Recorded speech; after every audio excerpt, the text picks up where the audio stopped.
काशी विद्वत परिषद द्वारा प्रदत्त उपाधियों के रूप में श्री महाराज जी जैसे महानतम व्यक्ति की उन उत्तम विशेषताओं का किंचित दिग्दर्शन करें। श्रीमद् पदवाक्य प्रमाण पारावारीण। जगत गुरु श्री कृपालु जी महाराज द्वारा दिए गए प्रवचनों, उनके द्वारा रचित संकीर्तनों एवं प्रकटित साहित्य में उनका यह स्वरूप स्पष्ट रूप से परिलक्षित होता है।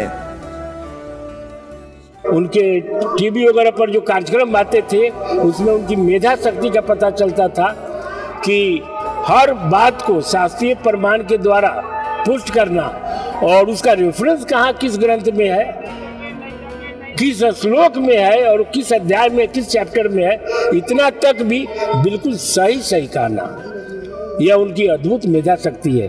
जहाँ तक कवित्व शक्ति का सवाल है, उनको बिल्कुल तुलसीदास सूरदास की श्रेणी में रखा जा सकता है। हाँ, पालू जी के पद हैं, एक ही पंक्ति में लिखा है, मैं ज़्यादा उसकी व्याख्या नहीं कर पाऊंगा। या ब्रज की रीत निराली है, महर यशोदा ढोटा जायो, जो सब भांति कुचाली है, या ब्रज की रीति निराली है। किशोरी के पद इतने गाए हैं कि मैं गाता हूँ, स्टेजों पर गाता हूँ, और मैं उनकी कितने शब्दों में प्रशंसा करता हूँ, वही थोड़ा है।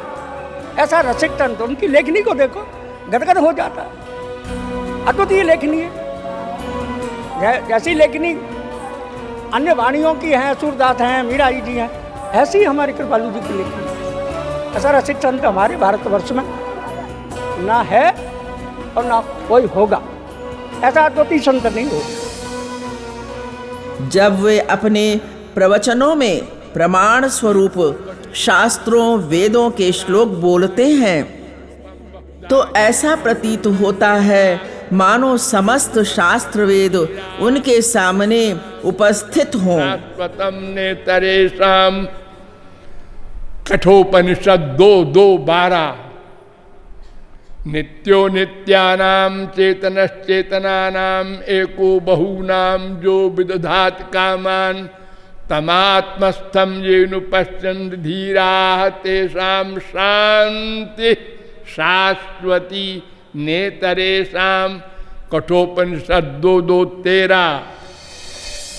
आचार्य श्री द्वारा जितने भी ग्रंथ प्रकट किए गए हैं, चाहे वो गद्य हो या पद्य,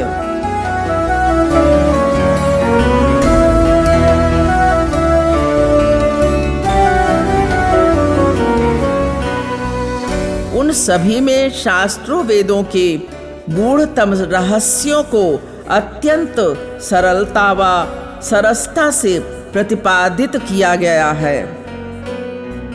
श्री महाराज जी का प्रत्येक ग्रंथ गागर में सागर ही है। इनका साहित्य ऐसा प्रेम रस सिंधु है जिसमें अवगाहन करने पर शुष्क से शुष्क हृदय भी ब्रज रस में डूब जाता है। राधे निज सेवा दे, राधे राधे निज सेवा दे, मेरी राधे मेरी राधे मेरी राधे मेरी राधे मेरी राधे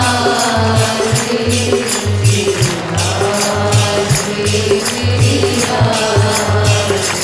मेरी राधे मेरी राधे मेरी बनी जा कृपालु तू